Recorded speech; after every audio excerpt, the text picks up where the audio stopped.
Hope you all are well. Well, it's been an interesting evening. Tennessee lost to Arkansas 14-19. Sad, sad score, but it's sports. As I was saying to you guys um, early this morning, I was talking to you all about Mr. Professional. Sorry about the background. I've got the window open because it's so nice outside. It's nice and cool. I want to let a little fresh air come in to ventilate. But anywho, Um, I told you all I sent a voice text to Mr. Professional, letting him know how I felt about him standing me up last Saturday night. And I also talked to you all about the other one who is an utter disappointment as well. And then also in that live stream, I mentioned to you guys about a male that I was entangled with on and off for 3 years, 2.5 years or so. Well, I had messaged that person Thursday too. I was on a roll, as I told you all. I was in my feelings Thursday, and I was just giving everybody the business that I possibly could. And I sent him a text as well, asking him like, what's your problem? I haven't heard from you. You can't speak. You can't say hello, goodbye. I mean, like no concern for the queen as usual. And like I said, this I'm glutton for punishment. I blame myself because I've seen the signs of this person, what they're about, the things that they have put me through mentally, physically, financially. So I have nobody to blame but myself. But that doesn't stop, a person from caring about another person. Even when it's not going anywhere, it's never going to be anything. It's hopeless, rather. Just hopeless. And sometimes I think about things, like, what if this happened to a person? What if they got downtrodden? Would they reach out? Would they tell you what was going on with them? Is this person going to live forever? Are they going to always be this ignorant, a damn buffoon? You ask yourselves these questions because, your mind races when you are tangled up emotionally with people. And it's just,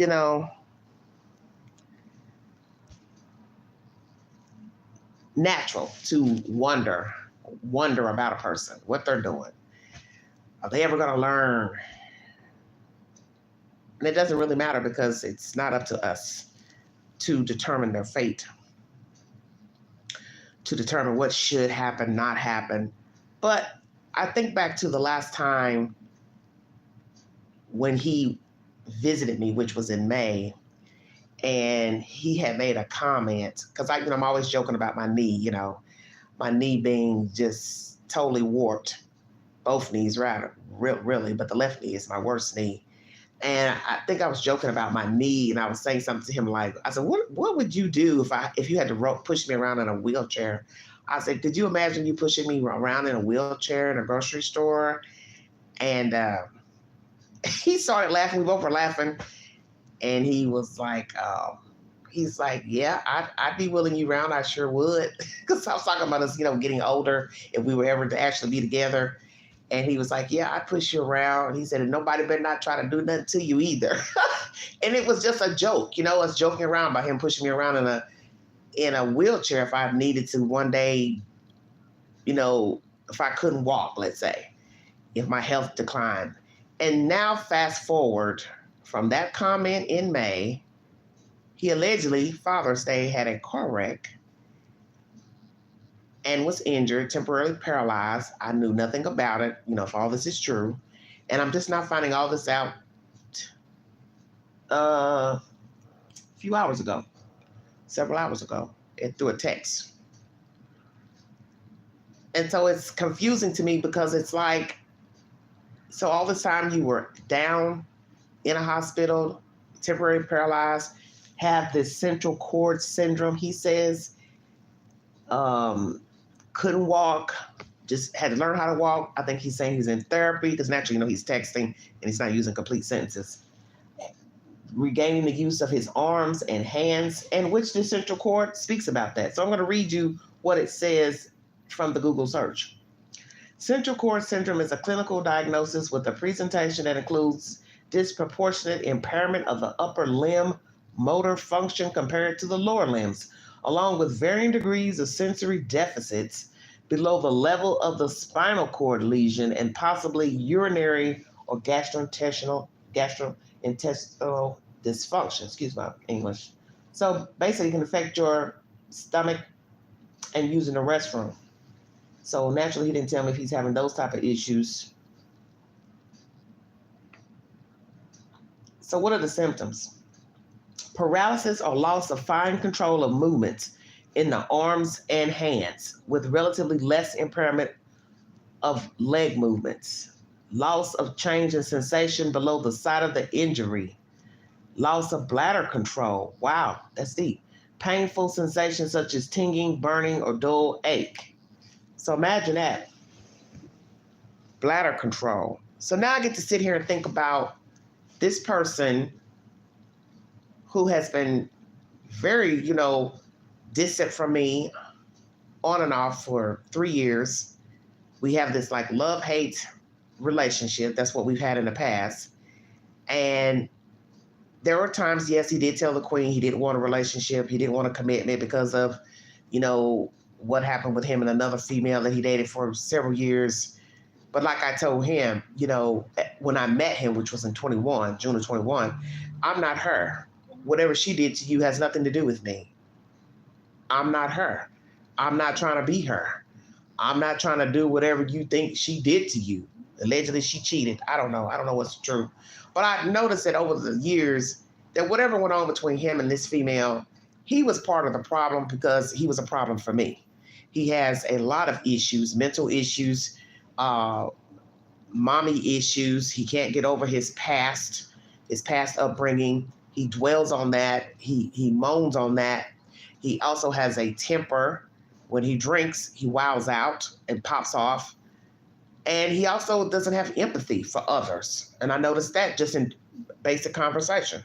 He doesn't have empathy, such as what I do up here, talking about various topics, true crime, whatever I was on. He'd be like, well, you're on to that because you talk about that. But basically he was saying, he could care less about what I had to say up here on this network, what I was talking about. He don't get into people's business, as he would say. And, and a lot of men think like that, like, I don't care what other people are doing, it don't affect me. Because I know another male that's like that. You could tell him the house was burning and people were dead in there. He could care less. Because the first thing he'll say is, well, it ain't my house, it ain't my friends, it ain't my family, what do I care? And that's a terrible way to be. And see, really, when you think about a person who has that type of dynamic, that type of relationship, that type of mindset, you have to ask yourself, is this the type of person I want to be with? Because how can I have something with this person when they don't have any empathy? It'd be different if I was that type, then we'd be two peas in a pod, you see. But one can't be emotional as far as having empathy for others, which would be Angela. And then he's the type, I don't give a fuck about you. You fell down the stairs? Oh, well. He has a narcissistic demeanor, sociopathic, really. And the only time sociopaths care and cry is when it's pertaining to them. And I told myself, that's all you've ever had with him is trauma, drama. When he pops up, comes around, it's always a story, always a version. And I had just said that the other day to myself, thinking about him. Saying to myself, I bet you that when you finally make contact with him, you finally hear from him, however it goes, it's going to be a story. My spirit never fails me. I can think something, and I be damned if it does not come true. Because this is what I've thought of him ever since I've known him. Every time you come around, every time I make contact with you, you've got a story, a version. Something happened. Something happened to the car. This happened where you got some involvement with law enforcement. It's always a story. Now, he's been paralyzed. So all the time I've been sitting here wondering where this person is, wondering how they're doing, wondering if they're okay, wondering why, hell, they don't think about me, don't call me, don't check on me, which that's always been the issue with him. He couldn't walk. Couldn't move. Just now, he said being able to move his arms, hands, as you hear what this diagnosis is of this spinal cord type of injury. It's It's sad. And as I said in my live this morning, I don't want to wish ill on any of these men that I've been speaking of, but you also have to ask yourself the obvious: is there going to be karma down the road for their actions? Because you can't put out negativity in the universe and think you're going to have good luck. And I want to touch on that during this live stream. It doesn't matter how I feel for him. It doesn't matter what I feel for him or anybody else. It doesn't matter if I wished him bad luck. It doesn't matter if I hope he had bad luck. 9 times out of 10, he's going to get bad luck because of who he is as a person. He doesn't make sound decisions for an adult. That's number 1. 2, he has a bad attitude. 3, you put out bullshit, you get bullshit back. So here I am, a 53-year-old woman with my own issues, health issues, praying, wishing for the best for my own self. And here's this person who was more vital than Queen, appeared to be in better shape than Queen, tall, nice-looking black man, lean. I mean, the boy has a body to die for. And now he's sitting up here, couldn't walk. Had to allegedly go to therapy to learn how to walk again.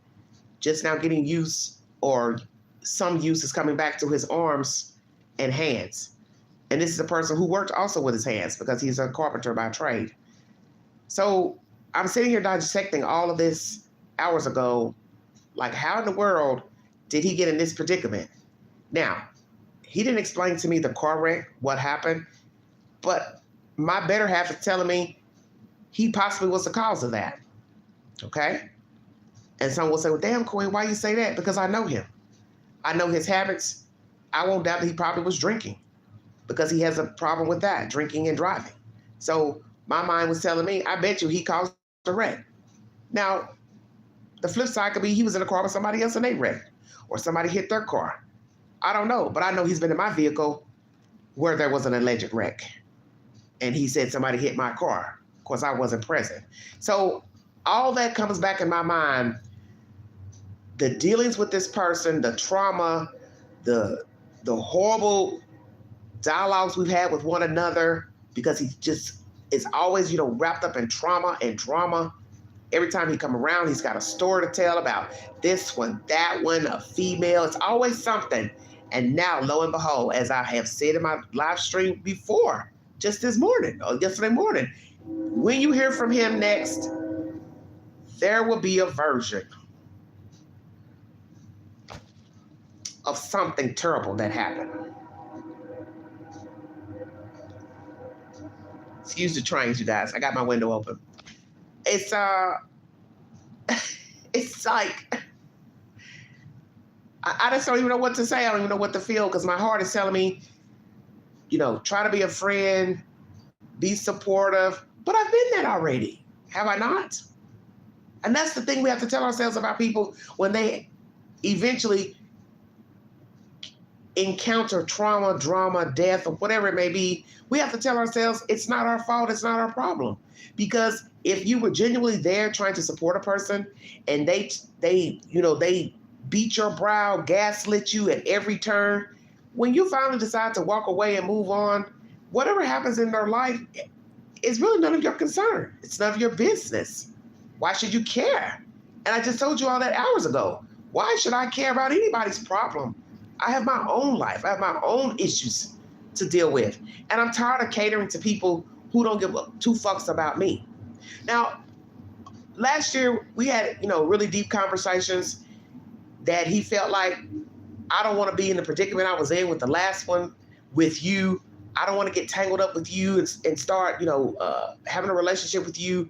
And I start, wigging out and worrying about what you're doing and where you're going. Because he made that comment once, when we were talking. He said, I'd hate for you to say you're going to the grocery store.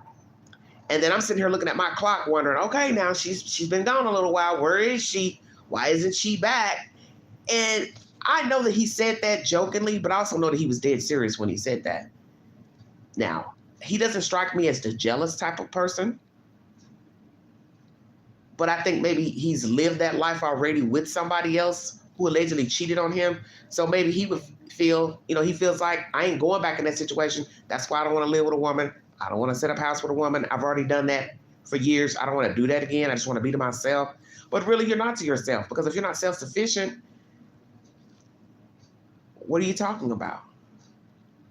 If you're living with somebody else, and no matter what the arrangement is, if it ain't love, it's just a place to sleep, then you all understand what I'm saying. You're not making any sense. But that's what he said to me last summer. I don't ever want to be wondering where you are, and are you where you say you're supposed to be? So it was flattering to some degree, but then it was sad as well, because it was like, okay, so this person is not wanting to have a relationship with me because basically he's worried that I'm going to probably cheat on him. So instead of him taking a chance, he's seen how I navigate. He's been around me. He knows how I live. He knows my habits. I mean, he knows me. Why in the world would you think that of me? Because like I've told him, if I want to cheat, I will let you know that you and I don't have a bond, or I'm wanting out of a relationship. I don't have to cheat. I'm just going to tell you we need to separate and go our separate ways, and then you do what you do and I'll do what I do. I'm not that type of female. I'm not getting ready to cheat on you and still be living in the same house with you. What would be the point? Now, people will do that, but I'd rather everybody is removed from the space and he or she, do their own thing. But this is just like crazy to me that on and off from 2021, I've had these deep emotions for this creature, and I shouldn't have had these feelings for him because of his, erratic behavior, popping off, disappearing, when I first met him, and I moved on. Then 4 months later, he contacted me, and I'd even tried dating somebody else, and that didn't work. And so I was glad to hear from him, but I was pissed off too at the same time, because it was like, damn, you're just going to pop up 4 months later? Well, see, the signs were there then. I should have never responded when he contacted me 4 months later. But I wanted to hear from him, so I was glad to. But then that started that same cycle. He would be hanging around me. And the next thing you know, he disappeared. You wouldn't hear from him, wouldn't answer the phone. And we did this for months, until the spring of 22, when we had the issue with my car and him wrecking the car. That put a bad taste in my mouth pertaining to him. And we were never really the same after that. Even though I still had feelings for him, but I also had contempt for him because I felt like he is irresponsible. He still acts like a child. He still does childish things. And it's an old saying,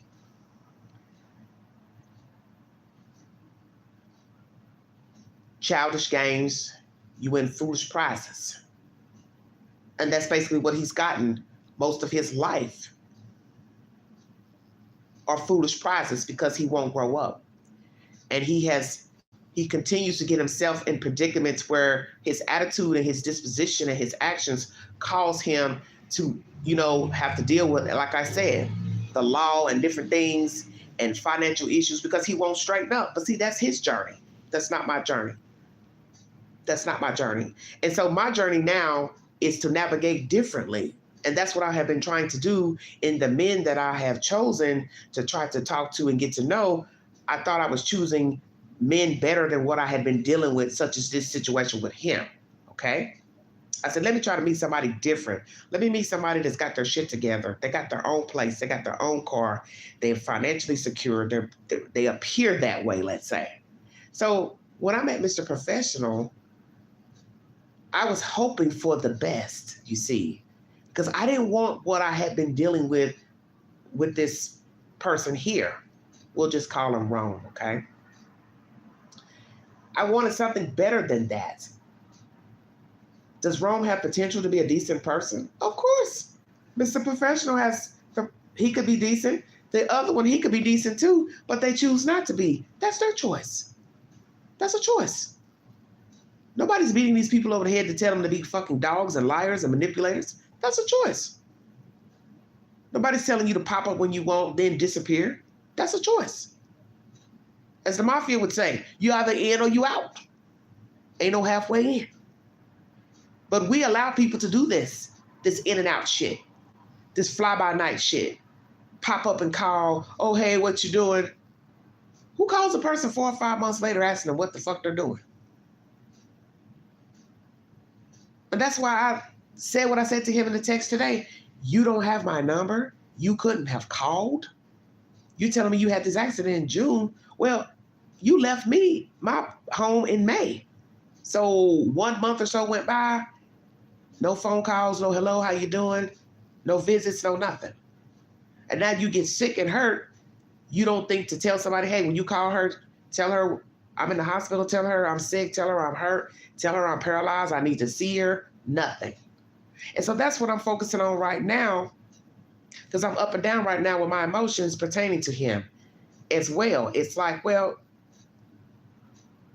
I hate that he's in the situation he's in, but then the other side of me is saying, well, damn, look at the shit you've done in life. Look at the shit you've done to me. Why should I feel sorry for you? I can even say, hell, maybe you deserve to be in the shape you're in because you don't give a fuck about nothing. But that'd be a horrible thing to say about another human now, wouldn't it? But what you put out in the universe can get you in that place.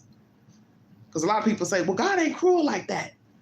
God wouldn't wish bad on us and he wouldn't do anything bad to us. But it's in the scripture about the things we do. I mean, he says it in there. The wage of sin is death. So you getting hurt in a car wreck or you having an accident or a fire still ain't the same as you getting dead. And God forbid going to hell. Just saying. Why should I care about what he's going through? It's what I'm telling myself right now. Why are you concerned? Should you be concerned? Should you care that this person is just now learning how to walk, learning how to move their arms, their hands? Why should I care? Now, the flip side is that this person could have said, Angela's always been there for me. I need to call her. I need to find a way to call her. I need to get somebody to call her and tell her that I'm ill, that I've been injured. I want her to know I've been hurt. Because I know she worries about me. Although we're not in a relationship, but I know she cares for me. I didn't even get a courtesy call. Do you see where I'm going with this? There was no concern for me, even in your worst hour of suffering. You didn't even think to say, let me let her know I'm in the hospital. And that's fucked up to me. So that's what I have to focus on, is what's the truth. Not how I feel for this person. Not that this person's been hurt or injured. Not that I feel bad for the person, but the truth. The truth is, I wasn't even an afterthought. Once again, to say, I just wanted to let you know I have been in a car wreck. I'm injured. I'm in the hospital. If you like to come see me, this is where I am. This is where I'm going to be staying. You know, whatever. I didn't know nothing until yesterday. Out of the blue, damn near 5 months later, he finally responds to say, I've been healing from a car wreck.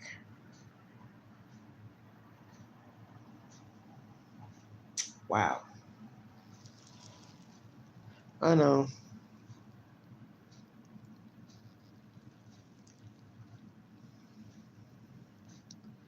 Yeah.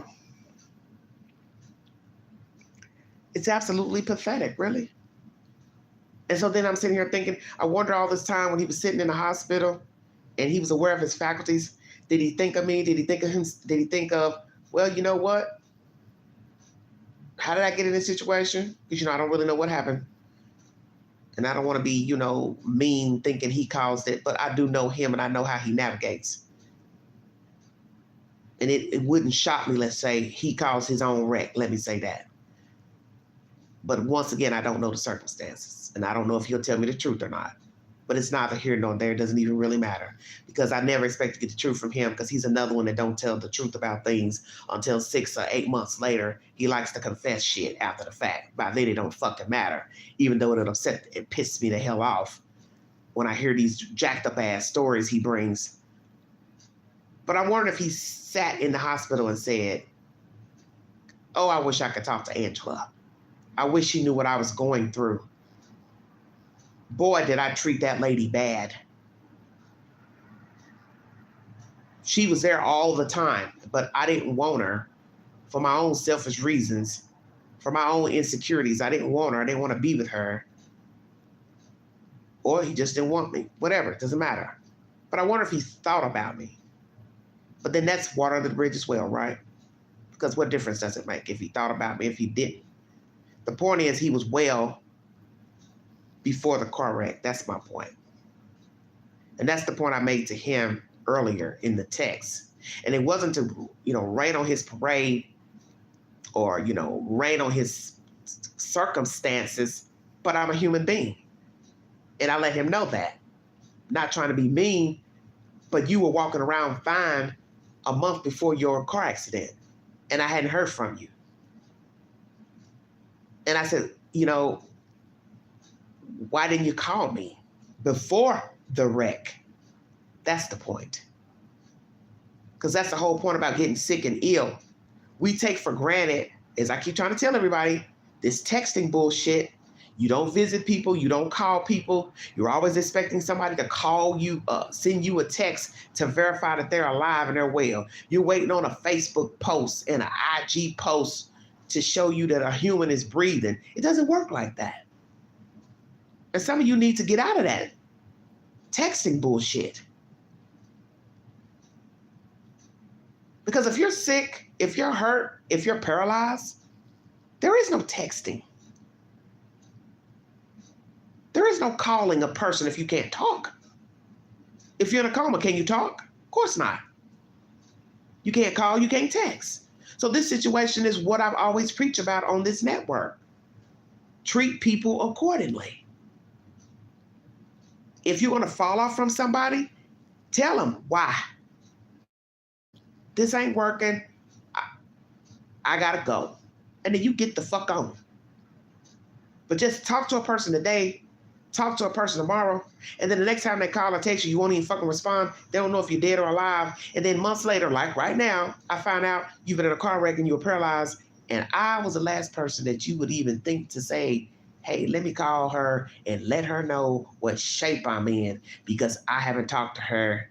I see where she's messaged me a few times on Messenger, whatever.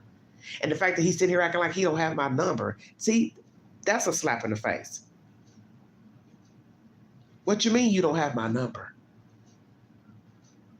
So I tried calling his number yesterday, and it said it wasn't valid. I believe it was yesterday or the day before. So I said, well, you tried calling it weeks before, and it was on. So now all of a sudden, the number's not valid. Don't know if he couldn't pay the bill or what happened. That's water on the bridge, too, because you'll never get the truth to that. That's also the gist of the story. It's never getting to the truth of anything, because you're dealing with a person that's known to lie and manipulate and fudge shit. And this is what's tragic, is I'm saying all these things about a person who right now is not in the best shape. Do you understand what I'm saying? Physically, probably mentally too. He's probably beating himself up. Dear God, how did I get in this shape? I can't move around. I can't walk. I can't do nothing. Got to depend on other people. And you know what? Maybe this is God's way of showing him you're honorary.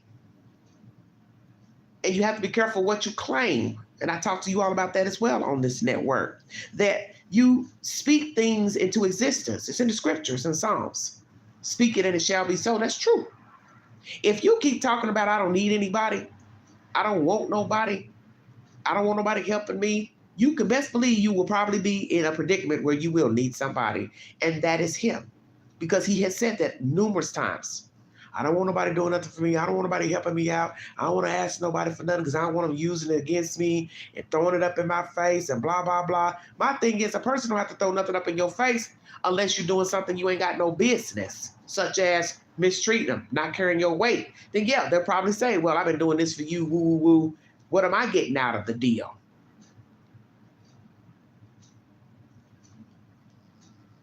So here he is living the truth he never wanted. Don't you think that's interesting?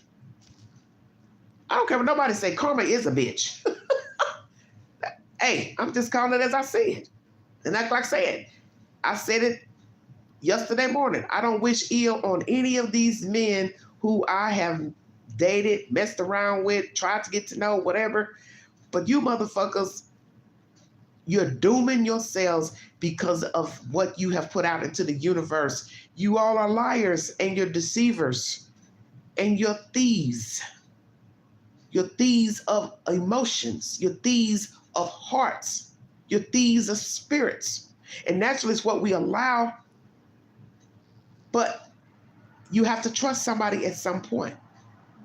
And it's a shame that we live in a world where you can't trust people. You can't tell them anything. You can't confide in them. You can't ask them anything. And I thought about something this one lady said. She has a YouTube channel. She does a lot of shorts. I think her name is Helen or Helena Pashko. She's out of Atlanta. She was talking about jobs, what to do during the interviews, what not to do. And something she said that was so interesting. She said, you should always ask questions. She said, if an employer asks you, do you have any questions about the position? You should never say no. You should ask questions. So she gave her, for instance, she said, it's just like talking to somebody, dating them. You go on a date. What does it look like you're telling, all your business? Hey, I like to ski, I like to hunt, I like to fish, I like to scuba dive, whatever you're into. But then that person, they don't tell you nothing about them. And then you may ask them questions, say, well, is there anything you'd like to know? Anything else you'd like to know about me? And then they say, no, I don't have any questions for you. So she was tying that into, working a job, going to apply for a job. Always ask questions.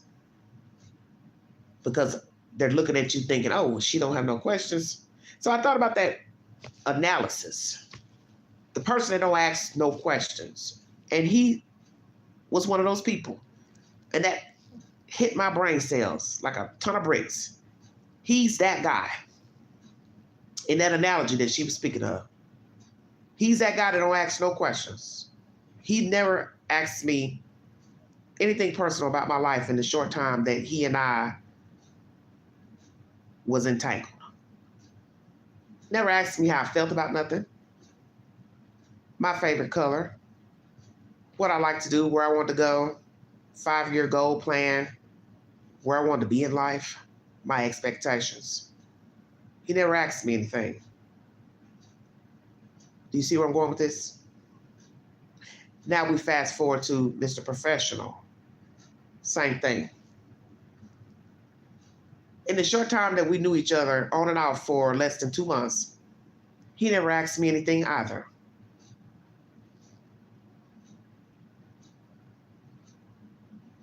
Nothing about brother, sister, parents, children. Hey, how long have you been doing the YouTube thing? What's your subject matter going to be about tomorrow, today? See where I'm going with that? What would you like to do, Angela? Would you like to go out tonight? Would you like to go out this weekend? What are your hobbies, Angela? What's your favorite color, Angela? Hey, Angela, what made you color your hair? Do you see where I'm going with this? I know. The same spirit, exactly. It's amazing how these people are so different. One's tall, two average height. Each are different skin colors, different features, all decent looking. But they're eerily similar in their demeanor. And that's what's so fucking disturbing. Each one has some type of quality that I gravitated towards, but then in the end, I loathe and still loathe. And then the one that you meet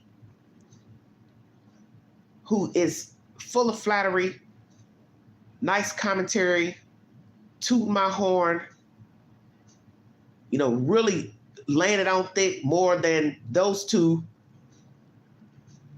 he will be the one that do the most betrayal in a short amount of time.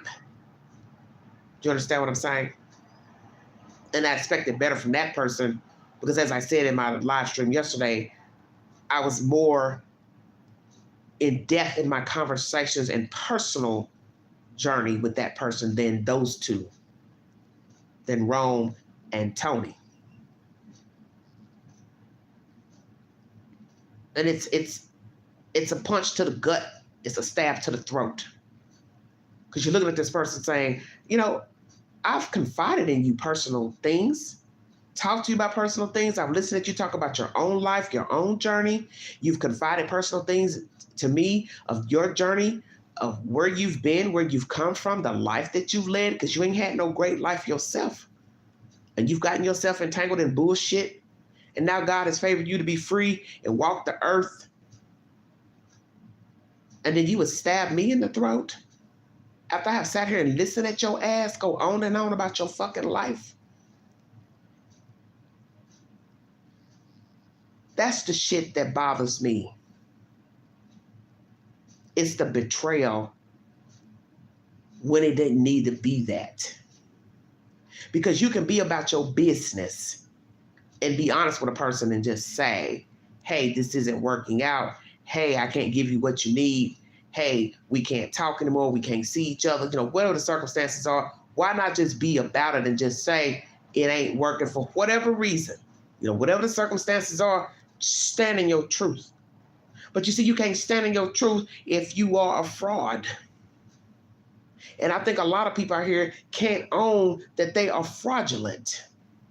And they're walking around perpetrating like they're a good guy, good lady. Oh, I'm friendly. I'll do anything. Well, it's probably a price with that, right? But you're never going to tell anybody that. You're never going to own there's a price for dealing with you. So there's a price tag attached to talking to you, caring for you, helping you, having sex with you, anything. There's a heavy tag attached. And sadly, a person ain't gonna find out until it's too late. And at that point, they've probably given up quite a bit of themselves to you. Because we've heard many pastors talk about lying with a person, especially a woman,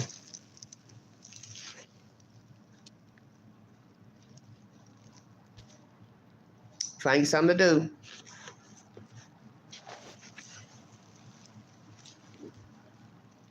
Pastors talk about this all the time, about women lying with men and you giving your body to another human being. That's a gem. Okay? And it's so true. Your body is supposed to be considered a temple, what you do to it, how you represent it, what you put in it, okay? And we all fall short of the glory in that department. But a woman's body is a gem. So you give yourself freely to somebody that you think you know or you don't know, and then you get hoodwinked and bamboozled and you feel bad. Oh, I can't believe I was even sleeping with this person. I was sharing things, doing things with this person, giving them whatever I was giving them, money, time, gifts, confiding in them, vice versa. You can't get that back. You can't get your body back. You probably can't get no money, no gifts back, which that's monetary, but your body is whole. It's holy. It's a piece of you. It's a part of you. And I'm sure many people have regretted sleeping with people. Hell, you hear men, they'll tell you that. Oh my God, I should have never married, should have never dated her, should have never married her, should have never made kids with her. Exactly. Because you can't get it back. And we as people need to think about that when we are coinciding with people and we lie with them. You can't get that back. And God forbid you're a woman and you get yourself knocked up pregnant. If you don't abort that child, now you're carrying a part of that human in your womb and then got to give birth and then go on a journey with that little person who didn't ask to be here. See, that's why I say why people got to think. This is why I personally don't believe in that baby making shit. I don't ride that train. You hear all these people giving their opinions about women with a bunch of children. Oh, she love them and oh, she need them. Every child needs individual attention. So just because you push them out don't mean, hell, they want to be here. You're talking for yourself. You can't speak for a child. And then that child grows up to have his or her own identity, and God forbid, they don't get to walk in their truth because of some shit that went on in the relationship of you raising them. And now we got a tainted person walking around here grown, and they're walking around here confused and messed up and insecure and jacked up. And this is why we have the problems that we have, because nobody's even thinking at the time of conceiving that you get ready to push something whole into the world that's got to navigate. And I could see that in these men that I've dated and messed around with or entangled with. They've got some fucked up problems that can't nobody help but God. Because you can't fix the shit they got going on. Rome, ain't no fixing him. That's God's child. That's not my child. Tony, God's child. The other one, that's God's child. They're not my children. And it's not my job to fix them. It's not my job to continuously wonder what the fuck is wrong with them, why they can't get it together, why they can't stand in their truth. That's on them. But I bring you this message once again to show you how the tables can turn in a blink of an eye. That all these months gone by, I was wondering where this certain person was, what he was doing, why I hadn't heard from him. Why is he being this cruel? Even though I knew, he didn't want a relationship, but I still felt like, damn, he could still speak and say hello. All along, he was jacked up in a hospital and didn't even have the courtesy to say, well, let Angela know what I'm going through. I know she worries about me. I know she cares for me. I know she loves me. Even though we're not together, at least let me just let her know what has happened to me.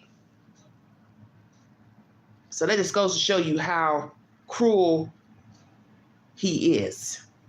That even in his worst hour, he couldn't even get to a phone to say, let Angela know I've been injured. And to me, that's still a testament of why I don't need to deal with him or care to deal with him either.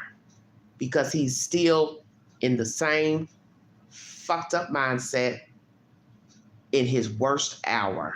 And that's the hour that you should have an aha moment.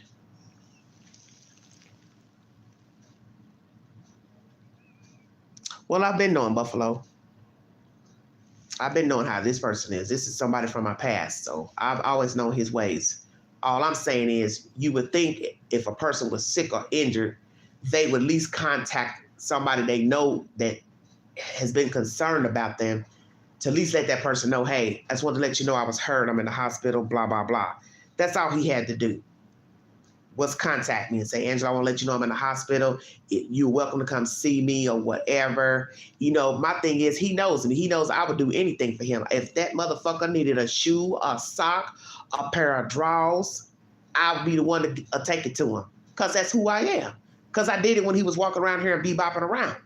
If I went to the store and bought me something, you could best believe there was something in the buggy for him. And this is the same person who I didn't even have no relationship with. We just dealt with each other. You understand what I'm saying? Because I knew he was jacked up. And like I said, I fought myself for the going back in and out, in and out. That's my fault. And he would tell you, oh, there's times I know I would ignore you, but I wanted to answer the phone. And I was like, well, why would you do that? He's like, I just know if I deal with you, I'll get myself all tangled up, however he worded it. And I said, well, if you care for me, why you just can't own that you care? What is the sin in caring? I don't get it. You want to walk around here and torture yourself, actually wanting to be with me and care for me, but you're afraid that I'm going to hurt you? I said, but that's life. These are the chance we take in life. So I guess he felt like it wasn't worth the gamble. So he, I guess, said, I'm not going to risk Angela hurting me, so I won't deal with her on that level as a relationship, because I've been hurt before, allegedly. That's crazy to me. But that's the point. That's his journey. That's not my journey. I don't have to like it. I didn't like it. I don't like it. But I can't make this man, you know what I'm saying, be with me. I can't make him love me. God knows I tried for 3 years.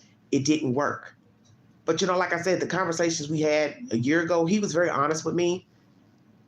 He told me I would want to talk to you, but I would ignore you, or I'd try to ignore you, but then I'd break down. I'd answer your calls anyway because I couldn't stay away from you.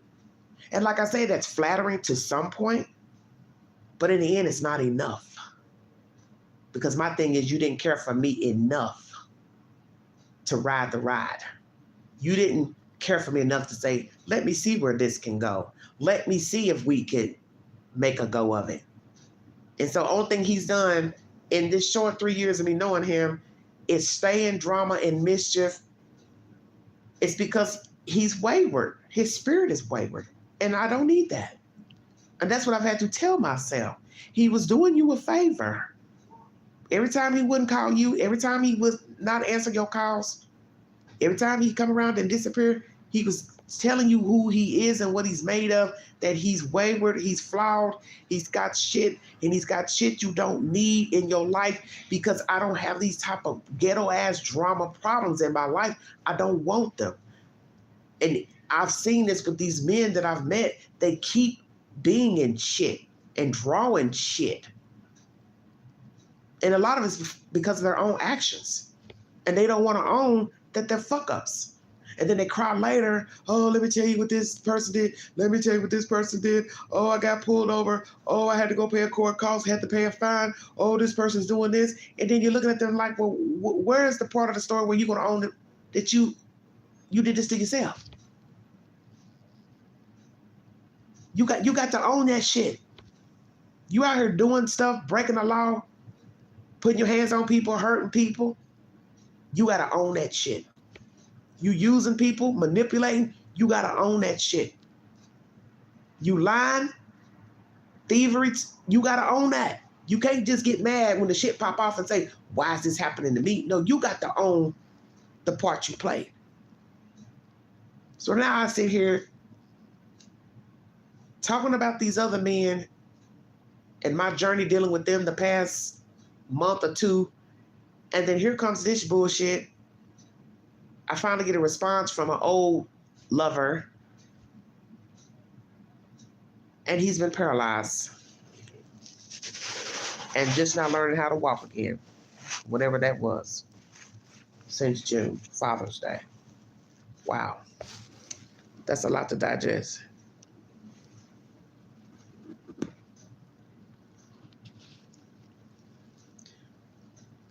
What do you mean it's like secretive buffalo?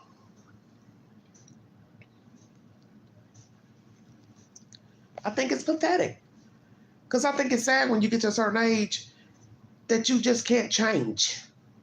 You refuse to put in the work to be a better person. And I get it. We all going to have our moments of being, mean-spirited, depressed, erratic behavior, lashing out. But it comes a point when you got to tone that shit down and check yourself. Or you're going to be a miserable ass human being. And people are not going to want to deal with you. If they deal with you, eventually they're going to burn out and tire out. Okay? And why burn bridges with people when you don't have to? And that's how I feel about Rome.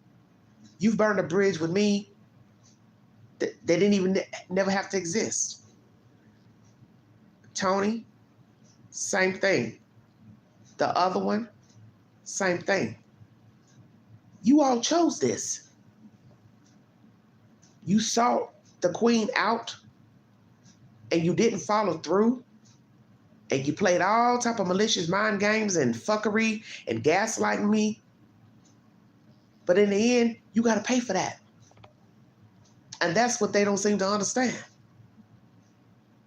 Because look at the one now. He can't even get up and probably go walk around, jump around, shoot a basketball through a hoop. Probably hasn't been working for months. How can you? You can't work if you're paralyzed. So see, you'll never know the shape you're going to be in. As my mother used to say as a little girl, you don't never know who might have to bring you a cup of water. That was one of her favorite lines. Can't get a hot dog out of a man or an ice cream cone. And you never know who you might have to ask for a glass of water. Exactly. So this guy who never wanted to depend on anybody, ask anybody for favors, money, you are now in that boat. And I'm sure he does not like it. Because you know you have to put up with other people's shit when you are downtrodden and you're going through something and you need a person. And this is why you need to be humble and treat people accordingly, because you don't know where you're going to end up.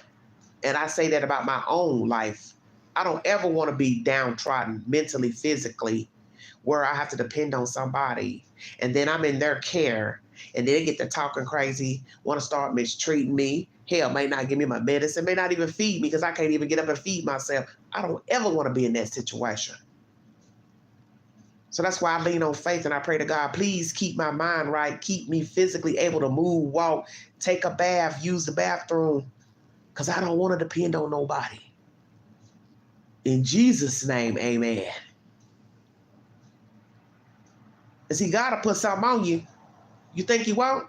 Hey, as people say, he ain't a vengeful God. Well, then who put it on him? The devil? Take your pick.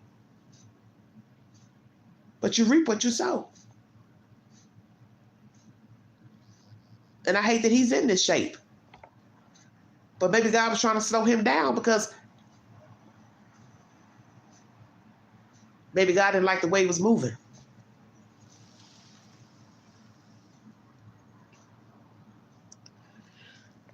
I don't know, Dean. He just gave me a diagnosis and, I'm just going to go on faith that's what's been wrong with him. I'm like you. I don't know. I ain't seen it. I can't say what you've been doing, ain't been doing. For all I know, you riding around here bebopping, ain't nothing wrong with you. But he gave a diagnosis, and it's a real diagnosis. I can't see him making that up, about the diagnosis. This like spinal cord syndrome, whatever it is. I don't see him making it up. And then what the description of the disorder is exactly what he described in his text. Him just now gaining movement of his hands and arms. That is a part of the diagnosis. You're not having movement of your upper body limbs. So I don't think maybe he's lying about that. The point is, it probably doesn't matter if it's the truth or not. Because I can't allow myself to get digested into that. Of getting myself wound back up. What is he doing? What is he doing? Is he going to call? I'd be roping myself right back into the bullshit that I've been dealing with on and off for 3 years. I just can no longer care. I don't wish him bad luck. I don't wish him an illness, but I can't get myself wrapped up into wondering, where is he? Where is he doing? Who's he staying with? Is he getting adequate care? Is he getting to the doctor? Why should that be my plight? Because I tried that already and it didn't work when he was up and about. And he was able-bodied. That's the point. The point of me making this video is to show you, you don't know what shape you're going to end up in. That when you're walking around here mistreating people and doing crass-ass shit to them, you might need to think about the movements you're making on the earth. That one day you ain't going to be doing that shit. It ain't going to be no jumping up around, bebopping around, drinking and driving and whore hopping and doing whatever the fuck you're doing and getting in trouble. God got a plan. And he said, I'm going to make you sit down because you can't do the right when you're moving. So I'm going to halt all of that. And possibly that's what has happened. God had a plan. It's the old saying, I could show you better than I could tell you. And that's just the truth. That you have to show people sometimes what you're made of. What you're not going to tolerate. What you're not going to endure any longer. I can show you better than I can tell you. So perhaps God, Allah, whoever you want to believe in or think the reason he's in the shape he's in, the devil, whomever, he's there now. And he's got to now deal with that journey he's on. And I'm sure it's a journey he don't like. Because who wants to be paralyzed? Who wants to be not being able to move and walk and work? I also know he has child support to pay. So common sense will tell you he's behind on that, I'm sure, because he can't work unless he applied for some type of unemployment. Then you got to work so long on your jobs to get that. And he's bebopped around from company to company. So, I don't know his status as far as being able to draw unemployment. I don't know. I don't ask. It's not my problem. I just think it's interesting he's in this situation if it's true.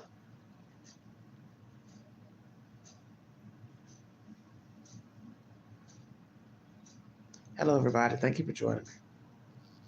That's my journey, everybody.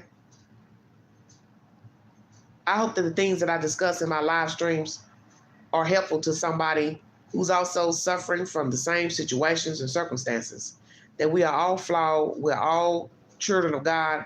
We all make mistakes. And sometimes we put out things into the universe that causes us more trouble than need be.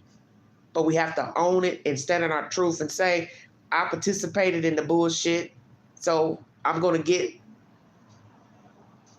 feedback from it. And it's probably not going to be good. And you also could be walking in your truth, trying to do right, and you attract bullshit and drama that you didn't intend to attract. Because if you've been deceived, you don't know you've been deceived until the shit hits the fan. But what you got to do is dust yourself off, pull yourself up, and keep it moving. And thank God for the life lesson. And say, God, please bless me to not go back into this situation again with somebody else. Show me the signs that they are not right. Show me the signs to heed the warning to say, this don't look right. I need to go ahead and bow out. Don't worry about a second chance, third chance. Just get my luggage and get the hell on. So I see the signs, the deceptiveness, as I said, don't want to call back. Don't call back in a timely fashion. Only wanting a text. Don't want to spend any quality time with you. Don't want to do anything for you. Those are all red flags to run like hell. I'm not a texter. I don't want to text you every day, all day. You can call me on the phone and ask me how I'm doing. Do I need anything? Are you okay? What can I do for you today, Queen? Queen, I'm out shopping at the grocery store. Can I bring you something? Would you like a jug of juice or iced tea? Do you have any soda? Would you like some ice cream? Hell, I'll bring you a pack of chicken. Whatever the hell it is, ask me. Think of me. Think of me the way I think of you.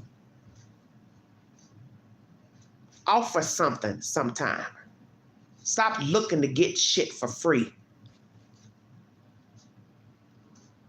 And if all you out here to do as a man is to pick up strange women, kitty cat, then let that be known. Hey, I don't want nothing from you. I ain't trying to offer you nothing. I don't want a relationship. I don't want nothing. I just want to have sex. That's it. Then let the woman respond. But don't mislead her to where she thinks you like her, you're interested, but you don't want to do nothing. You don't want to buy nothing. You don't want to take her nowhere.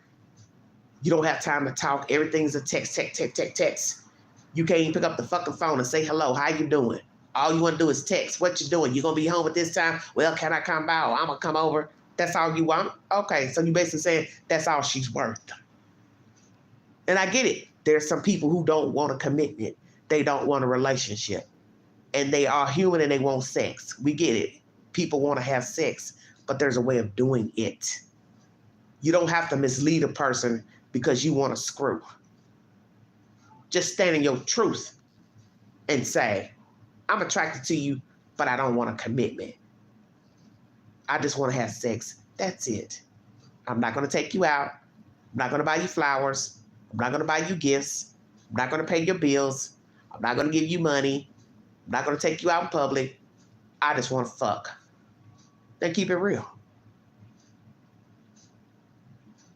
If you the type you only want to get money from the person, then stand in your truth.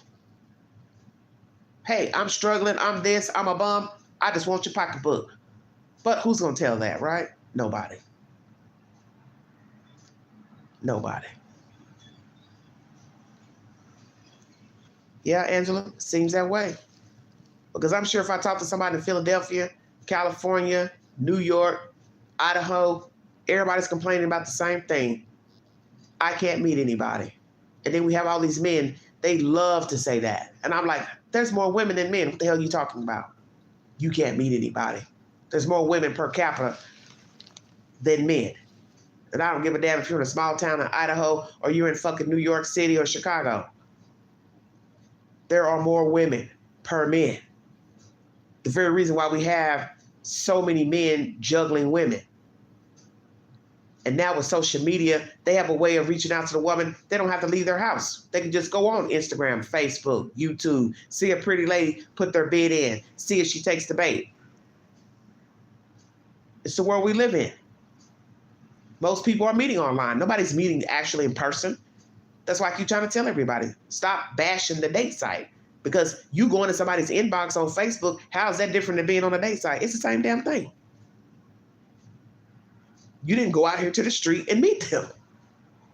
You went in their inbox. So it's no different than being on a date site. What's the difference? It's an app. It's an app. And now with the apps, as I said, an easier way to bait people, use people, manipulate, con, hurt people. The reason why we have such horrible stories out here, because there's no effort now to go out and mingle and get to know a person genuinely. Hey, what you doing? Oh, you look pretty. What you got going on tonight? Can I come over? No real conversation asking you about who you are, your likes, your dislikes, your hobbies, your goals. And if I could say anything to any woman, young woman, my advice would be, if that's the only conversation you're getting in the inbox, bypass it. Now, if that's all you're looking for, you don't want a commitment, then you do whatever you want to do. You want to just meet the guy for drinks, or he come to your place, you all have drinks or dinner and you want to hook up, that's your business. That's your choice. You're an adult. But if you know you wanting a mate, you know you wanting more from a male or a woman, you wanting to interact, conversation, you want to go places, you want to go out, then that's what you demand. You demand that because you're worthy of that. And nobody has the right to tell you that you're not. Nobody. When I get an update to my past friend, I'll give you an update on his health, how he's progressing. I don't expect to really stay in contact with him due to the fact how many months has gone by, and I'm just now finding out that he was injured in a car wreck. I just assume it's gonna play out the way it's always played out. It'll be come see, come saw. He'll message back when he feels like it, and then maybe one day, it might be 5-6 months from now, we'll be back at spring or summer. He'll be up walking around, running around, back to his old habits, and then he'll pop up and be like, "Hey, how you doing? Can I come see you?" And it would be all for nothing.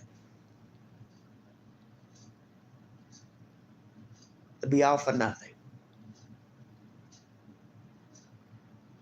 I hope for his sake that he's changed on this journey that he's on. Maybe he felt shame. He didn't want to call me. Didn't want to let me know he was hurt, injured. He was in a bad place. I don't know. But all I can say is for his sake, I hope he's a changed person. I hope he navigates differently in life.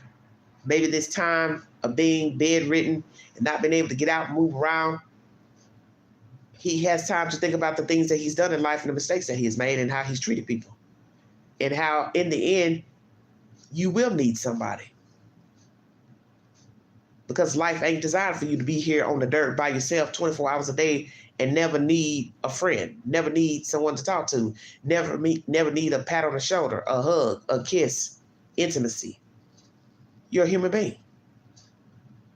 And God designed it that way. That's why he made a woman for Adam from the rib cage.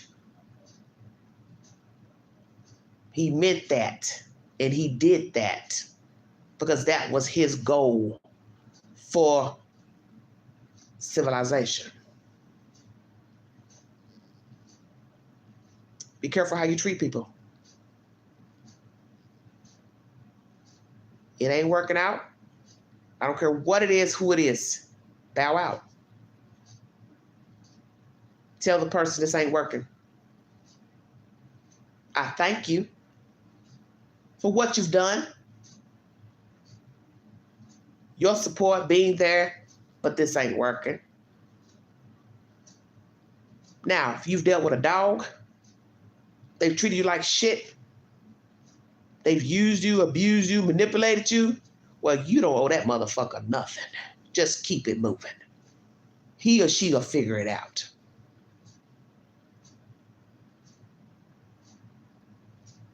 Because there's certain people you don't owe no explanation to.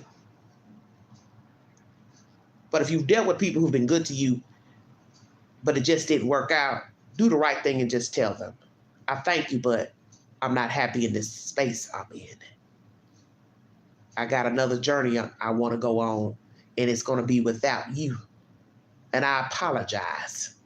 I don't mean to hurt your feelings, but we can no longer stand together. Stand in your truth. Just stand in your truth. If you'd like to donate to this great network, $Angie 129 Cash App. Follow the Queen on the Newsbreak app, the Vault XL. Check out my extensive library of 3,000 plus videos and shorts. Check out my earlier live pertaining to Wendy Williams and also Sean Puffy Combs. You have been listening to live number 3. And I thank you for patronizing, your support. My new followers on the Newsbreak app, thank you so very much. Those who left that app to follow me over here to the YouTube app, I thank you. And I thank you for those who left YouTube to go to the Newsbreak app. God bless all of you. My channel has taken a new direction for content. I will not be indulging in true crime conversations often, so you will not be seeing videos pertaining to true crime anymore on this network. Every blue moon, I may talk about a story or give you an update, but it will not be 24/7, 7 days a week talking about true crime. I've had enough of that journey, and I didn't like where it was going for my network because I felt like I had more to bring to the masses than talking about death and mayhem. And as I have said before, you have to be very careful what you put into the universe. You have to be very careful what you claim. So if you're talking about something excessively, you can claim that.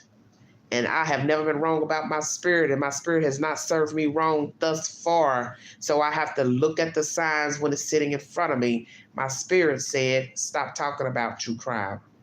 So I'll listen to her, and I'm taking her advice.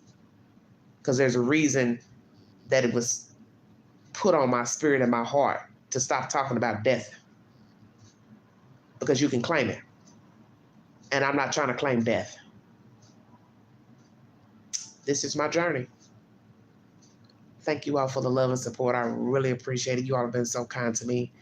I just want to thank you all so much. Thank you so much. I mean, I really do appreciate the kind compliments and the warm wishes. And once again, John Thomas has been laid to rest. The services were yesterday. And thank you all for the kind words pertaining to the passing of John Thomas. Look forward to more stimulating content and commentary from the Queen.